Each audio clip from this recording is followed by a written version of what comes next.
My wife, she struggles with depression, and something she's struggled with most of her life ever since she was in high school, and something that's really highly affected our life ever since we've started dating and we've made a family together. We both kind of at the same time came up with the idea of making a YouTube video about depression and about its effects and about how Allie has fought against it and about successes she's had, failures she's had, in a hope that this video could be shared to other people that are also struggling with that. Because we want to start a discussion, particularly with people that are also in her same situation as my wife. So we thought it might be a little easier to hear somebody else's and to be able to ask questions that we would love to answer. And we love to hear your experiences, your successes, and maybe use a few of the things that have helped us, could possibly help you.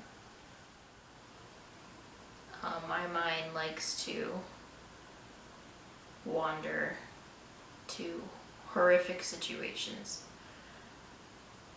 out of nowhere. And I almost experienced those as well. Like, as an example, I was driving down a road by our house coming home, and I was driving over a bridge crossing a river, and I just had a sudden thought of, like, what if I lost control and drove out off the side of the bridge into the river? I had Evie with me. Like, what was I gonna do? How would I handle that situation? What would that situation look like? And it started to play out in my mind, and I started getting scared. I felt those emotions. Like, I could see water rushing in. I could see myself having a hard time unbuckling Evie's car seat. I could see her limp body. I can see everything that could happen.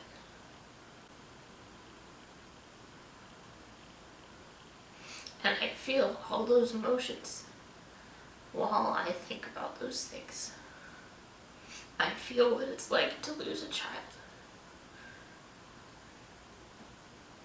And it scares me. I would experience loss without the loss. I would experience the sadness without anything actually happening. And it's so draining. It's so draining. Sometimes it's hard to wake up in the morning. Advice my therapist gave me one day was, when I get these scenarios that pop into my head, as horrific as they are,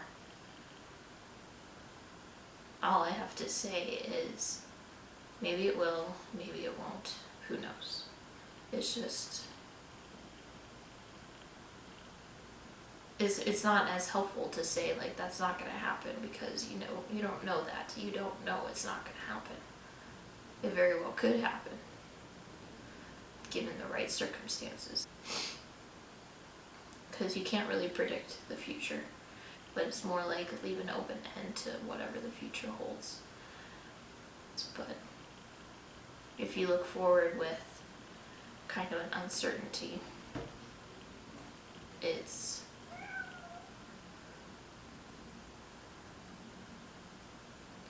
frees up your mind from convincing yourself that something's gonna happen.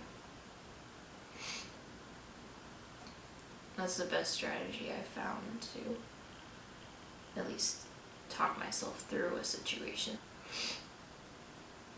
I had this realization at one point that I was put on this earth to create things, whether it's children or art or crafts or vegetables or fruit.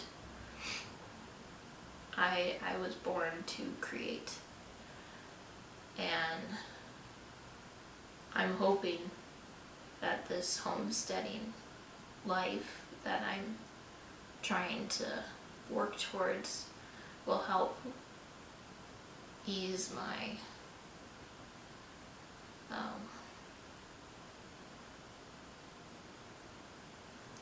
fears and give me more fulfillment. I'm hoping that continuing on this path of being self-sufficient and growing things is a way of fulfillment for me. Like we've had 2 small gardens in Utah before we came here, one after another. They were somewhat prolific. We've had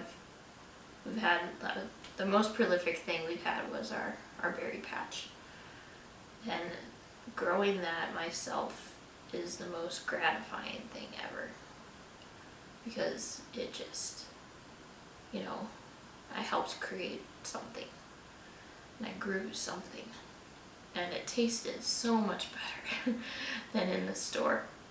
So I tried to focus on a few sections of our garden in the back to plant things in. But to see that fail is disheartening, obviously. And putting in so much effort, hours, into just willing it to grow, and nothing's growing, it's disheartening. But I forced myself to. It's somewhat of a drag until I turn around my mind and think differently about the situation. It might still be a drag for a little while, and I still might consider myself a failure in that aspect until I can prove myself otherwise. But I'm working on it. God gives us trials. Everyone has trials. I don't know why some people were tested to lose children, or parents unexpectedly, or physical impairments or mental impairments. But no one asks for those trials, and there's no point sitting and worrying about it. It's something I have to remind myself. So what would you say to someone who's also struggling with depression? A video that stood out to me that I've seen on Facebook was this wife, her husband took his life, and she is recording a video of their daughter crying uncontrollably with the words, "Daddy's never coming home, Daddy's never coming home." And it was hugely eye-opening. Like, this girl was probably the same age as our oldest, and again, my depression, I'm hearing these things and I'm experiencing them myself, and I'm seeing River saying the same thing: Mommy's never coming home. Mommy's never coming home. For those who wonder if anyone will miss you, just think of that.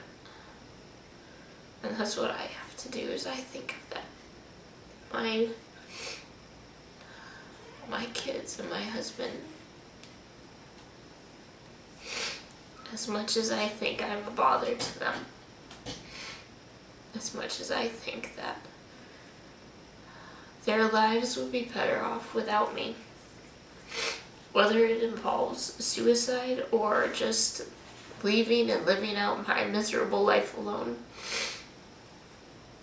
it's not true. It's not true.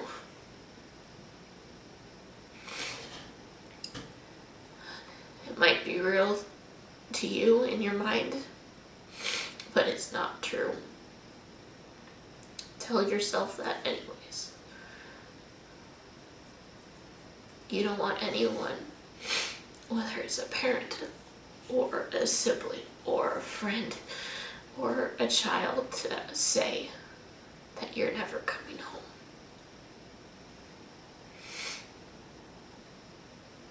Make sure you do your best to come home.